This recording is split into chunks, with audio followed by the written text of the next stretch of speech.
1999 27ನೇ ತಾರೀಕು ನವೆಂಬರ್ ತಿಂಗಳು. ಊಟ ಹನೀಸ್ ನೀರು ಯಾವ್ದು ಅವ್ರ ಮನುಷ್ಯನಾಗಿ ನನಗೆ ಯಾವ ವ್ಯಾಬಿಟ್ ಇದೆ, ವ್ಯಾಬಿಟಲ್ಲಿ ಯಾವುದು ಇಲ್ಲ, ಎಲ್ಲ ತಜರ ಮುಜರ ಆಗೋಗಿದೆ.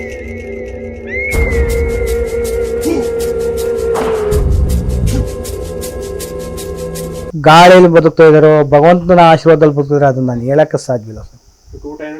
ಊಟ ಅಂತೂ ತಿನ್ನಲ್ಲ, ಹನಿ ನೀರು ಸೇವನೆ ಇಲ್ಲ.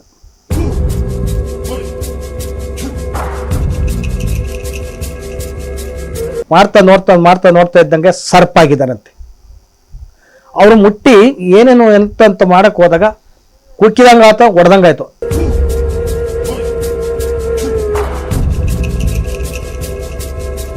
ಕಳೆದ 23 ವರ್ಷಗಳಿಂದ ನೀರು ಆಹಾರ ಸೇವಿಸದೆ ಮಲಗಿದ್ದಲ್ಲೇ ಮಲಗಿರುವ, ಕೇಳಿದರೆ ಮೈ ರೋಮಾಂಚನವೆನಿಸುವ ಜಯಮ್ಮ ಎಂಬುವರ ಕಥೆ ಇದು.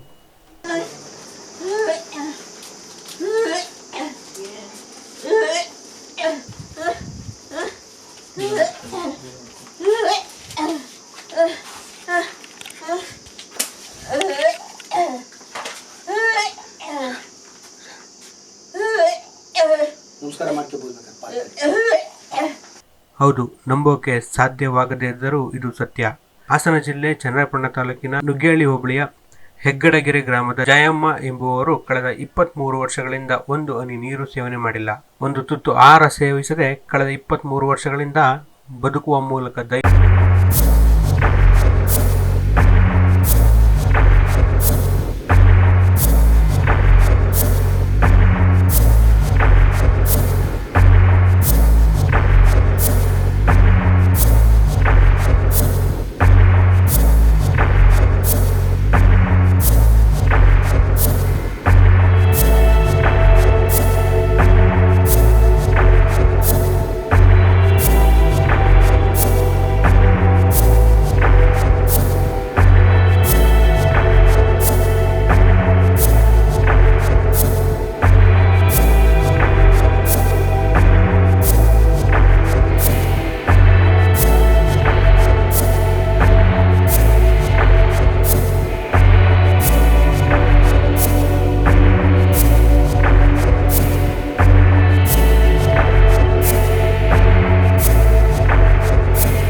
ನಮ್ಮ ಹೆಸರು ರಮೇಶ್ ಅಂತ. ನಮ್ಮ ತಂದೆ ಹೆಸರು ಮಳೆನಿಂಗಯ್ಯ, ನಮ್ಮ ತಾಯಿ ಹೆಸರು ರಂಗಮ್ಮ. ಅವ್ರಿಗೆ 4 ಜನ ಮಕ್ಕಳು. ಒಂದನೇವರು ನಾವು ರಮೇಶು, ಎರಡನೇರು ರಮಕ್ಕ ಅಂತೇಳಿ, ಮೂರನೇರು ಲಕ್ಷ್ಮೀದೇವಿ ಜಯಮ್ಮ ಅಂತೇಳಿ, 4ನೇರು ರಂಗಸ್ವಾಮಿ ಅಂತೇಳಿ. ನಾವು ಯಾವುದುವೇ ನಮಗೆ ಅನುಕೂಲತೆ ಇಲ್ಲ ಸರ್. ನಾವು ಬಡ ಕುಟುಂಬದವರು. ನಮ್ಮ ತಾಯಿ ತುಂಬ ಕಷ್ಟದಿಂದ ಎಲ್ಲ ಅನುಭವಿಸಿ ಎಲ್ಲ ಸಾಕಷ್ಟಾಗಿ ನಾವು ತಾತ ಪುರಾತನ ಕಾಲದಿಂದ ದೇವಿ ಚೌಡೇಶ್ವರಿ ಅರ್ಚಕರು. ಹೆಗ್ಗಡಗೆರೆ ಬೂನಹಳ್ಳಿ ಗ್ರಾಮ ದೇವತೆ. ನಮ್ಮ ತಾಯಿಗೆ 4 ಜನ ಮಕ್ಕಳು ನಾವಿದ್ದಾಗ ತಿನ್ನಕ್ಕೆ ಅನ್ನ ಇಲ್ಲ, ಉಡಕ್ಕೆ ಬಟ್ಟೆ ಇಲ್ಲ, ಇರೋಕ್ಕೆ ಮನೆ ಇಲ್ಲ, ಏನು ಮಾಡೋದು ಎಂತ ಮಾಡೋದು ಅಂತ ಹಲವಾರು ಆಲೋಚನೆ ಮಾಡಿ ಸಂಕಷ್ಟಕ್ಕೆ ಈಡಾದಾಗ ಏನು ಬೇಡಪ್ಪ ಎಂತೂ ಬೇಡ ಅಂತೇಳಿ 4 ಜನ ಮಕ್ಕಳನ್ನವೇ ಒಂದು ಬಟ್ಟೆ ತುಂಡಿ ಕಟ್ಕೊಂಡು ಇಲ್ಲೇ ಪಕ್ಕದಲ್ಲಿ ಸೇದಾ ಬಾವಿ ಇದೆ, ಆ ಸೇದ ಬಾವಿಗೆ ಬಿದ್ದುಬಿಡೋಣ ಅಂತೇಳಿ ನಿಂತಿದ್ದಾರೆ. ನಿಂತಾಗ ನಾವು ಪೂಜ್ತಕ್ಕಂಥ ದೇವಿ ಅವ್ರು ಪ್ರತ್ಯಕ್ಷ ಆದರೋ ಅಥವಾ ಒಂದು ಹೆಣ್ಮಗಿನ ರೀತಿಲ್ಲ ಆದರೋ ಏನೋ ಗುರ್ತಿಲ್ಲ, ಬಂದು ಕೈ ಹಿಡ್ಕೊಂಡಿದ್ದಾರೆ. ಬೀಳೋದು ಬೇಡ, ನಿನ್ನ ಬಡಸ್ತನ ನಾನು ನಿರ್ಮೂಲನೆ ಮಾಡ್ತೀನಿ, ಅನ್ನ ಊಟ ಉಪಚಾರಕ್ಕೆಲ್ಲ ದಾರಿ ಕಾರಣಾಂತರ ಮಾಡ್ತೀನಿ, ಪೂಜೆ ನಾನು ಮಾಡಿಸ್ಕೊತೀನಿ, ಯಾವುದೇ ನ್ಯಾಯಕ್ಕಾಗಲಿ ಜನಕ್ಕಾಗಲಿ ಹಿಡಿಯರಿಗೆ ಒಡೆಯರಿಗೆ ಮೈ ಕೊಡ್ದಂಗೆ ಜಿಟ್ಟು ಕೊಡ್ದಂಗೆ ನಾನು ಕಾಪಾಡ್ಕೊಂಡು ಹೋಗ್ತೀನಿ ಅಂತಕ್ಕದನ್ನ ಹೇಳಿ ಅದೇ ಸಂದರ್ಭದಲ್ಲಿ ನಡೆಸ್ಕೊಂಡು ಬಂದಿದ್ದಾರೆ. 1999 ನವೆಂಬರ್ 27ನೇ ತಾರೀಕಿನಲ್ಲಿ ಕೆರೆಯಲ್ಲಿ ತೆಪ್ಪೋತ್ಸವ ನಡೀತಿತ್ತು. ಅಮ್ಮವ್ರು ಬಂದರು ಮನೆಗೆ, ಎಡೆ ನೈವೇದ್ಯ ಮಾಡಿ ಕೆರೆ ತೆಪ್ಪೋತ್ಸವಕ್ಕೆ ರೆಡಿ ಮಾಡಿದ್ವು. ತೆಪ್ಪ ಆಡ್ತಾಯಿದ್ರು ಅಮ್ಮರು. ಅರ್ಧ ತೆಪ್ಪೋತ್ಸವಕ್ಕೆ ಹೋದಾಗ ಜಯಮ್ಮ ಪೂಜಾರಪ್ಪರ ಮನೆ, ಜಯಮ್ಮ ಹುಷಾರು ತಪ್ಪಿದೆ ಮಗು, ಹೆಣ್ಮಗು ಅಂತಕ್ಕದ ಮಾತನ್ನ ಹೇಳಿದರು. ಅಂತಕ್ಕದ ಮಾತನ್ನ ಹೇಳಿ ನಾನು ಸತ್ತೋದ್ರೂ ಹೋಗಲ್ಲ, ನಾನು ಮಾಡ್ತಾಯಿರೋ ದೇವ್ರ ಕೆಲಸ, ಅವು ಅಮ್ಮನಿಂದ ಸಾಯ್ಬೋದು, ಅಮ್ಮನಿಂದ ಬದುಕ್ಬೋದು, ಏನೇ ಆಗ್ಬೋದು, ನಾನು ಹೋಗಲ್ಲ ಅಂದೆ. ಹಂಗೂ ಅರ್ಧ ತೆಪ್ಪೋತ್ಸವದಿಂದ ಇಳಿಸಿ ಮನೆಗೆ ಕಳಿಸ್ಕೊಟ್ರು. ಇಲ್ಲಿ ಬಂದು ನೋಡಿದೆ, ಮಿಲಿ ಹೆಣ್ಮಗು ಒದ್ದಾಡ್ತಿತ್ತು. ತಾಯಿ ನಮ್ಮವ ನೀನೇ ಗತಿ ಅಂತ ಹೇಳಿ ಹೋಗಿ ಮತ್ತೆ ತೆಪ್ಪಾತಿದೆ. ಕೆರೆಯಲ್ಲಿ ತೆಪ್ಪ ಆಡ್ಕೊಂಡು ಇಳಿದ್ರು ಅಮ್ಮರು. ಇಲ್ಲಿಗೆ ಬಂದು ಅಡ್ಡಿಗೆ ಹಾಕ್ಕೊಂಡ್ರು ಅವ್ರನ್ನ. ಏನೇ ಊಟ ಉಪಚಾರ ಇಲ್ಲೇನು ಮಾಡಿಲ್ಲ, ಅಲ್ಲಿ ಏನು ಮಾಡಿಲ್ಲ, ಮತ್ತು ಇಲ್ಲಿ ಏನು ಕೊಡೋಕೆ ಹೋದ್ರು ವಾಮೆಂಟ್ ಆದಾಗ ನಾವು ಸುಮಾರು ಸಣ್ಣ ಪುಟ್ಟ ಒಂದು ಸ್ವಲ್ಪ ದಿನ ಅಂತಂತರಲ್ಲಿ ಒಂದು ವಾರ ಕಳೀತು. ಸಣ್ಣ ಪುಟ್ಟ ಹಳ್ಳಿ, ನುಗ್ಗೇಹಳ್ಳಿ, ಚಂದ್ರಪಟ್ಟಣ, ಬಾಗೂರು ಈ ಥರದಲ್ಲಿ ಸಣ್ಣ ಆಸ್ಪತ್ರೆಗಳ್ನ ತೋರಿದ್ರು. ನಮ್ಮಲ್ಲಿ ಹಣ ಕಾಸು ನಿಲ್ಲಾಯಿತು. ಹಿಂಗಾಯ್ತಲ್ಲ ಏನು ಮಾಡೋದು ಅಂತ ಹೇಳಿ ಯಾರೋ ಒಬ್ಬರು ಕುಣಗಲಲ್ಲಿ ಒಳ್ಳೆ ಡಾಕ್ಟ್ರು ಅಂದರು, ಚಂದ್ರಪಟ್ಟಣ ಒಳ್ಳೆ ಡಾಕ್ಟ್ರು ಅಂದರು, ಎಲ್ಲೆಲ್ಲ ಡಾಕ್ಟ್ರು ಹೇಳಿರು. ನಾವು ಯಾವ ಆಸ್ಪತ್ರೆನ ದೇವರು ದಿಂಡ್ರು ಪಂಡಿತರು ಮತ್ತೊಬ್ರು ಯಾರ ಮನೆಯೂ ಹೋಗಲಿಲ್ಲ. ಅಮ್ಮರ್ನೋಗಿ ಏನಮ್ಮ ಅಂತ ಕೇಳಿದಾಗ ಆಸ್ಪತ್ರೆ ಖಾಲಿ ಇಲ್ಲ, ಯಾರು ಮಾಟ ಮಂತ್ರನೂ ಇಲ್ಲ, ಏನೂ ಇಲ್ಲ ಅಂತಕ್ಕಾಗಿ ಮತ್ತೆ ಅಪ್ಪಣೆ ಕೊಟ್ಟರು ನಮ್ಮ ಗ್ರಾಮಸ್ಥರಿದ್ರಿಗೆ. ಮತ್ತೆ ಬಂದು ಅವ್ರ ಮಾತು ಮೀರಿ ಕಿವಿಗಳು ವಾಲೆ ಬಿಚ್ಕೊಂಡು, ಹಣ ಇಲ್ಲ, ಕಾಲಗಳು ಕಾಲು ಚೈನು ಬಿಚ್ಕೊಂಡು, ಏನಪ್ಪ ಹಿಂಗಾಯ್ತು ಅಂತ ಹೇಳಿ ಆಸ್ಪತ್ರೆಗೆ ಕರ್ಕೊಂಡೋದು. ವಿವೇಚನ ಹೇಳಿದ್ರು, ಕುಮಾರ್ ಡಾಕ್ಟ್ರ್ ಹೇಳಿದ್ರು ತಿಪ್ಟೂರಿನಲ್ಲಿ, ಇದು ಯಾವ ಆಸ್ಪತ್ರೆ ಕಾಯಿಲೆವಲ್ಲ, ಏನೋ ಒಂದು ದೇವಿ ಸ್ವರೂಪ, ದೇವಿ ಮಾನಸಿಕ ಇದೆ, ಯಾವುದೂ ಇಲ್ಲ ಅಂತಕ್ಕಾಗಿ ಮಾತನ್ನ ಹೇಳಿ ವಾಪಸ್ ಮಾಡಿದರು. 2-3 ಸಾವಿರ 4-5 ಸಾವಿರ ರೂಪಾಯಿ ದುಡ್ಡಾಯ್ತು. ಎಲ್ಲಪ್ಪ ಕಟ್ಟೋದು, ಏನಪ್ಪ ಮಾಡೋದು ಅಂದಾಗ ಅವ್ರು ಯಾವ ಹಣನೂ ಕಟ್ಸ್ಕೊಳ್ಳಲ್ಲ. ನಾವು ವಾಲೆ ಇಟ್ಟದ್ದು ಬಸ್ ಪೇರು, ನಾವು ಅದ್ರ ಹೋಟ್ಲ ತಿನ್ನಾರಲ್ಲ, ಯಾವ್ದು ಹ್ಯಾಬಿಟ್ ಇಲ್ಲ, ಅದಕ್ಕೆ ಇದಕ್ಕೆ ಹಣ ಖರ್ಚಾಯಿತು. ವಾಲೆ ಬಿಡ್ಸೋಕ್ಕೂ ಆಗ್ದಲೆ, ಒಡವೆ ಬಿಡ್ಸೋಕ್ಕೂ ಆಗ್ದಲೆ ಅವೆಲ್ಲ ಹೊಂಟೋಗಿ ಆದಮೇಲೆ ಅನೂಪ್ ಡಾಕ್ಟ್ರ್ ಇಷ್ಟನ್ನೆಲ್ಲ ಮಾಡಿರಲ್ಲ. ಆಗ ನಿಜಕ್ಕೂ ಸುಮಾರು ಶ್ರೀಕಂಠ ಅವ್ರ ಕಡೆಯಿಂದ, ಎಸ್ ಎಂ ಕೃಷ್ಣ ಅವ್ರ ಕಡೆಯಿಂದ ಬಂದ್ರಲ್ಲ.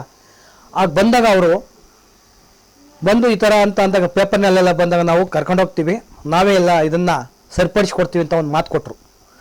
ಆಂಬುಲೆನ್ಸ್ ತಗೊಂಬಂದು ಕರ್ಕೊಂಡು ಹೋದರು. ಅಮ್ಮ ಹೇಳಿದ್ರು, ನೀನು ಎಲ್ಲಿಂದ ತಗೋ ಹೋದ್ರು ಬರೋದು, ನೀನು ಚೌಡೇಶ್ವರಿ ಅರ್ಚಕರಾಗಿದ್ದೀರ, ಅರ್ಚಕರು ಅಮ್ಮನ ಮಾತು ಕೇಳಲ್ಲ ಕಳಿಸ್ಬೇಡಿ ಅಂತ ಗ್ರಾಮಸ್ಥರು ತೀರ್ಪಿಟ್ರು ಗೌಡ್ರೆಲ್ಲ. ಆಗ ಹೋಗಿ ಕೇಳಿದ್ರು, ನಾನು ಎಲ್ಲಿಂದ ತಗೋ ಹೋಗಿ ವಾಪಸ್ ಬರ್ತೀನಿ ಅಂತ ಮಾತು ಕೊಟ್ಟರು. ಆಗ ಆಂಬುಲೆನ್ಸಲ್ಲಿ ಹೋಗ್ತಾ ಇದ್ರು, ಚಂದ್ರಪಟ್ಟಣಕ್ಕೆ ಹೋದ್ರು, ಚಂದ್ರಪಟ್ಟಣದ ಹಾಸನಕ್ಕೆ ಹೋಗ್ತಾ ಇದ್ರು. ಓದ್ತಾ ಹೆಂಗಾದ್ರು ಏನಾದರೂ ಗೊತ್ತಿಲ್ಲ. ಅಲ್ಲಿ ಒಳಗೆ ಡಾಕ್ಟ್ರು ಕರ್ಕೊಂಡ್ರು, ಸಿಬ್ಬಂದಿ ವರ್ಕರ್ ಕರ್ಕೊಂಡ್ರು. ಒಂದು ಚೀಟೆ ಟೋಕನ್ ಅದೇನೋ ಎಲ್ಲ ವರ್ಕ್ ಪರ್ಚೇಸಕ್ಕೆ ಮಾಡಿದರು, ಅದನ್ನೆಲ್ಲ ಪರ್ಚೇಸ್ತಾ ಇದ್ದು. DH ಕೆಂಚಪ್ಪರು ಅಂತೇಳಿ, ಆಮೇಲೆ ಸರ್ಜನು, ಡಾಕ್ಟ್ರು, ಲೇಡಿ ಅವರೆಲ್ಲ ನೋಡ್ತಾಯಿದ್ರು. ನೋಡ್ತಾ ಎಲ್ಲ ಚೆಕ್ ಮಾಡ್ತಾಯಿದ್ರೆ ಏನೋ ಗೊತ್ತಿಲ್ಲ ಅಂತ ನಾನು ಕಣ್ಣಾರಲ್ಲಿ ನೋಡಲಿಲ್ಲ. ಅವ್ರು ಏನು ಮಾಡಿದ್ದಾರೆ, ಮಾಡ್ತಾ ಇದ್ದಂಗೆ ಸರ್ಪಾಗಿದ್ದಾರಂತೆ. ಅವರು ಮುಟ್ಟಿ ಏನೇನು ಎಂತ ಮಾಡೋಕ್ಕೆ ಹೋದಾಗ ಕುಕ್ಕಿದಂಗೆ ಆಯ್ತು, ಹೊಡೆದಂಗಾಯ್ತು ಅವರಿಗೆ. ಇದೊಂದು ಮಾತು ಮರ್ತ್ಬಿಟ್ಟಿದ್ದೇನು. ಆಗ ಹೊಡೆದಾಗ ಇದು ಅವ್ರು ಕರೆದು ನನ್ನ, ಇದು ಯಾವುದೋ ದೇವರ ಪವಾಡನೇ, ನಾವು ಇದನ್ನೇನು ಮಾಡೋಕ್ಕಲ್ಲ ನಾನು ತಗೊಂಡೋಗಿ ಬಂದಿಲ್ಲ. ನಿಮಗೆ ರಾತ್ರಿ ಏನು ಸವಾಲು ಕೊಟ್ಟೆ, ನೀವು ಎಲ್ಲಿಗಾರ ತಗೊಂಡೋಗ್ಬೋದು, ನೀವು ಹಂಗಾರೆ ಹಿಂಗ ಅಂತ ನೀವೆಲ್ಲ ಏನು ಕಗ್ಗಳಿಕೆ ಮಾಡಿದ್ರೆ ಆ ಕಗ್ಗಳಿಕೆಗೆಲ್ಲ ನಾನು ಹೋಲಿಕೆ ಕೊಟ್ಟೆ. ಆ ಹೋಲಿಕೆಗೆಲ್ಲ ನಾನು ಮೋಸವಾಗಿದ್ದೀನಿ. ಮೋಸ ವಾಸ ಎರಡು ಇದ್ರಲ್ಲಿ ಆಗಬೇಕು. ಮೋಸ ಆಗಿದ್ರೆ ಇಲ್ಲೇ ಅದೇನೈತೆ ಪೀಸ್ ಮಾಡಿಕೊಡಿ, ಇಲ್ವಾ ವಾಸವಾಗಿದ್ರೆ ಅದೇನೈತೆ ನೇರ್ ಮಾಡಿಕೊಡಿ. ಆಗ ಅನೂಪ್ ಡಾಕ್ಟ್ರ್ ಹೇಳಿದರು, 10,000 ರೂಪಾಯಿ ದುಡ್ಡು ನಾನು ಕೊಡ್ತೀನಿ, ಕರ್ಕೊಂಡೋಗೀನು. ನಿಮ್ಮ 10,000 ಅಲ್ಲ, 5,000 ಅಲ್ಲ, 1,000 ಮುಟ್ಟಲ್ಲ, 1 ರೂಪಾಯಿನೂ ಮುಟ್ಟಲ್ಲ, ಬೇಡಿ ಅಂತ ನಾನು ಮಾಡ್ಕೊಟ್ಟೆ. ಅವತ್ತು ಒಂದು ದಿವಸ ಮಾತ್ರ ಹಾಸನ ಕರ್ಕೊಂಡೋಗಿ ವಾಪಸ್ ಕರ್ಕೊಂಡ್ಬಂದಿದ್ದಾರೆ. 1999 ಸ್ವಾಮಿ ಅವರು ಇದ್ದ ಮಟ್ಟಕ್ಕೆ ಇದ್ದಾರೆ ಅವರು ಸ್ವಾಮಿ. ಅವತ್ತೇನು ನಾರ್ಮಲ್ ಆಗಿದ್ದು ಇವತ್ತು ಅದೇ ನಾರ್ಮಲ್ ಇದ್ದಾರೆ. ನಡ್ಕೊಂಡು ಹೋಗ್ತಾರೆ, ಕೆಂಡ ಇರ್ತಾರೆ, ಮುಳುಗದ್ಗೆ ಇರ್ತಾರೆ, ಮಾತನಾಡಲ್ಲ, ಕೂತ್ಕೊಳ್ಳಲ್ಲ, ತಿರ್ಗಾಡಲ್ಲ, ಇಷ್ಟೆಲ್ಲ ಆಗ್ತಾ ಇದೆ ಸ್ವಾಮಿ. 1999 ಊಟ ಮಾಡಿದ್ದು ಅಂದರೆ ಡೇಟು 26ನೇ ತಾರೀಕಿನಲ್ಲಿ ಊಟ ಮಾಡಿದ್ದು ನಮಗೆ ಗೊತ್ತಾದವನಿಗೆ. ನಾನು ದೇವರ ಅಲಂಕಾರದಲ್ಲಿದ್ದೆ. 26ನೇ ತಾರೀಕಿನಲ್ಲಿ 27ನೇ ತಾರೀಕಿನಲ್ಲಿ ಊಟ ಮಾಡಿದ್ದು ಗೊತ್ತಿಲ್ಲ. 25ರಲ್ಲಿ ಏನಾರು ಗೊತ್ತಿಲ್ಲ. ಅವತ್ತು ಊಟ ಮಾಡಿದ್ದು ಸ್ವಾಮಿ 1999ರಲ್ಲಿ. ಇವತ್ತಿನವರೆಗೂ ಅವಿಲು ಗಂಜಿ ಹನಿ ನೀರು ಸೇವನೆ ಇಲ್ಲ ಸ್ವಾಮಿ.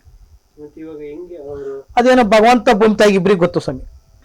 ನಾನೇನು ಅದು ದೇವರು ಅಂತಲೂ ತಿಳ್ಕೊಂಡಿಲ್ಲ, ಏನು ತಿಳ್ಕೊಂಡ. ಯಾವ ಭಗವಂತ ಯಾವ ತಾಯ ಶಿವ ಪರಮಾತ್ಮ ಬ್ರಹ್ಮ ವಿಷ್ಣು ನಾವು ಪೂತಕ್ಕಂಥ ದೇವಿ ಇವರು ನಮ್ಗೊಂದು ಶಿಶು ಮಗುನಾಗಿ ಕೊಟ್ರೆ ಮತ್ತೆ ನಾವು ಪುನರ್ಜನ್ಮ ಮರಳಿ ಬಂದಂಗೆ ಅನ್ನೋದು ಅಂದ್ಬಿಟ್ರೆ ನಮ್ಗೆ ಇನ್ನೇನು. ನಮ್ಮೂರು ಹೆಣ್ಮಗಳು ಹುಷಾರು ತೆಪ್ಪಿದೆ ಅಂತ ಹೆಣ್ಮಕ್ಳುಗಳು ಅವ್ರ ಸಾಮಾಜಿಕರೆಲ್ಲ ನೋಡಕ್ಕೆ ಮಾಡಕ್ಕೆಲ್ಲ ಜನ ಬರಕ್ಕೆ ಆದ್ರು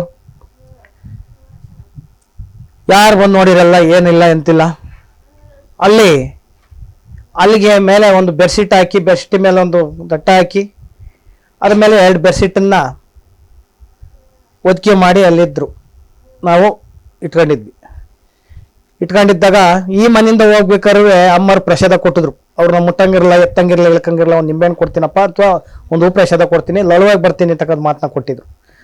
ಎತ್ಕೊಂಡು ಹೋಗ್ತಾ ಇರ್ಬೇಕಾದ್ರೆ ಯಾರೋ ಒಂದು ಸೈಕಲ್ ತಂದು ಕೊಟ್ಟರು. ಸೈಕಲ್ ಮೇಲೆ ಕುಂಡಿಸ್ಕೊಳಕ್ ಹೋದ್ರು. ಸೈಕಲ್ ರಿಮ್ ಪಮ್ ಎಲ್ಲ ಬೆಂಡಾಗೋದು. ಆಗ ಅವ್ರು ಸೈಕಲ್ ತಕೊಂಡು ಹೋದ್ರು. ಆ ಥರಲ್ಲಿ ಅಮ್ಮರಲ್ಲಿ ಹೋಗಿ ಅಮ್ಮರ ಹತ್ರ ಬಾಗಿ, ನಾವು ದೇವರು ಅಂತ ಇವತ್ತು ತಿಳ್ಕೊಂಡಿಲ್ಲ, ಅವತ್ತು ತಿಳ್ಕೊಂಡಿಲ್ಲ. ಜನ ಎಲ್ಲ ಕಗ್ಗಾಳಿಕೆ ಮಾಡಿರು, ಉಣಿಸ್ತಾರೆ, ತಿನ್ನಿಸ್ತಾರೆ, ಕುಂಕುಮ ಕದ್ರಿ ಬಾಯಿ ಕೊಡ್ತಾರೆ, ಗಂಡನ ಹತ್ರ ಬಾಳ್ಬೇಕಾಗತ್ತೆ, ಕೊಟ್ಟರ ಮೇಲೆ ಬಾಳ್ಬೇಕಾಗತ್ತೆ ಅಂತ ಆ ಮಾತನ್ನ ನಾನೇ ಹೇಳಿದೆ ನಮ್ಮ ತಾಯಿಗೆ. ನೀನು ಮದುವೆ ಮಾಡಿರೋದು ಯಾತ್ಕೊಲ್ಲ, ಮನೆಗೆ ಇಟ್ಕೊಂಡು ನಿಮ್ಮ ಸೇಫ್ಟಿ ಮಾಡ್ಕೊಳಕ್ಕೆ ಇಟ್ಕೊಂಡಿದ್ರಾ, ನಿಮ್ಮನ್ನು ಯಾತ್ರ ಎಲ್ಲಾರ ಹೊಡಿಬೇಕು ಅಂತಕ್ಕಂಥ ಮಾತನ್ನ ನಮ್ಮ ತಾಯಿನ ಅಂದೆ. ಆ ಕೋಪಕ್ಕೆ ನಾನು ಈಡಾದೆ, ಆ ಶಾಪ ನಾನು ಪಡ್ತಾ ಇದ್ದೀನಿ, ಆ ಸಂಕಷ್ಟಕ್ಕೆ ಈಡಾಗಿದ್ದೀನಿ. ವಿಷ್ಣುವರ್ಧನು ಅವ್ರೊಂದು ಮಾತನ್ನ ಹೇಳಿದ್ರು, ಅವ್ರು ದೇವರ ಹೊರತು ಬದಲಲ್ಲ. 4 ಎಕರೆ ಜಮೀನು ನಾನು ಬಿಟ್ಕೊಡ್ತೀನಿ ಅಂತಕ್ಕಂಥ ಮಾತನ್ನ ಕೊಟ್ಟರು. ಅದು ಬೇಡ ಅದು ಫಿಲಮ್ ವಿಷ್ಣುವರ್ಧನ್ ಅವರು ನಮ್ಮ ಸ್ನೇಹಿತರ ಕಡೆಯಿಂದ ನಾವು ಅಲ್ಲಿಗೆ ಹೋದಾಗ ಈ ಥರ ಎಲ್ಲ ಮ್ಯಾಟ್ರ್ ನಿಮ್ಮಂತ ಅವರು ಇಟ್ಟಾಗ, ಇವರು ಚೌಡೇಶ್ವರಿ ಅರ್ಚಕರು ಇವ್ರ ಮನೇಲಿ ಈ ಥರ ಆಗಿರೋದು ಅಂದಾಗ, ಇಲ್ಲಿ ಬರೋಕ್ಕೆ ಹೋಗೋಕ್ಕೆ ಜಾಗ ಸರಿ ಇಲ್ಲ, ಜಿಲ್ಲಿ ರೋಡು ಮಂಡ್ ರೋಡು.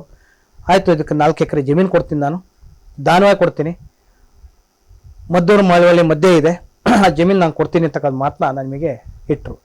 ಚುಂಚನಗಿರಿ ಬಾಲಗಂಗಾಧರನಾಥ ಸ್ವಾಮೀಜರು 2002ರಲ್ಲಿ ಇದನ್ನು ಬಿಟ್ಟುಕೊಡಿ, ನಿಮಗೆ ಎಲ್ಲಿ ನಾವು ಇದು ಮಾಡ್ತೀವಿ, ಒಂದು ಬಂಗ್ಲೆ ಕಟ್ಟಿಸ್ಕೊಡ್ತೀವಿ, ನಿಮ್ಗೆ ಏನೇನು ಬೇಕು ನಿಮ್ಮ ಮಕ್ಕಳು ಮೊಮ್ಮಕ್ಕಳು ತಿಂದು ಸವ್ಯವಷ್ಟ ಅಂತಕ್ಕಂಥದ್ದನ್ನು ನಿಮಗೆ ಒಂದು ಸ್ಪಂದಿಸ್ತೀವಿ, ಅದರಿಂದ ಒಂದು ರೂಟ್ ಮಾರ್ಗದರ್ಶನ ಕೊಡ್ತೀವಿ ಅಂದರು. ಕುಪ್ಪುರಗದ್ಗೆ ಸ್ವಾಮೀಜಿಯರು ಅವರು ಏನೋ ಮಾಡ್ತೀವಿ ಅಂದರು, ಇಲ್ಲಿ ಗ್ಲಾಸ್ ಪಿಟಿಪ್ ಮಾಡಿಸ್ತೀವಿ, ಮಾಮನೆ ಮಾಡಿಸ್ಕೊಡ್ತೀವಿ ಅಂತಕ್ಕಂಥ ಮಾತನ್ನ ಇಟ್ಟರು. ಅದನ್ನು ಬಿಟ್ಟರು.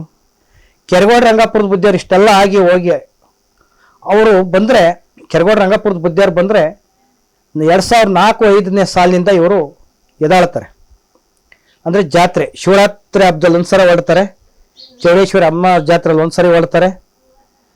ಎದ್ದು ಅವರು ಸುಮಾರು ಒಂದು 10-20 ಮೀಟ್ರ್ ದೂರ ಉಳ್ಕೊಂಬಂದು ಅವ್ರು ಇರೋ ಜಾಗದಿಂದವ ಒಳಗಡೆ ಹೋಗಿ ಒಂದು ಕೊಡಪೆ ಇರುತ್ತೆ, ಆ ಕೊಡಪನ ಯಾರ ಕೈಲಿ ಮುಟ್ಸಲ್ಲ, ಚೊಂಬಲ್ಲಿ ಮಗಿಯಲ್ಲ, ಪಾತ್ರೆ ಡಬ್ಬಿಗೆ ಉಯ್ಕೊಳ್ಳಲ್ಲ, ಅವರೇ ಆ ಕೊಡಪನ ಎತ್ತಿ ಮೇಲೆ ಸುರ್ಕತ್ತಾರೆ.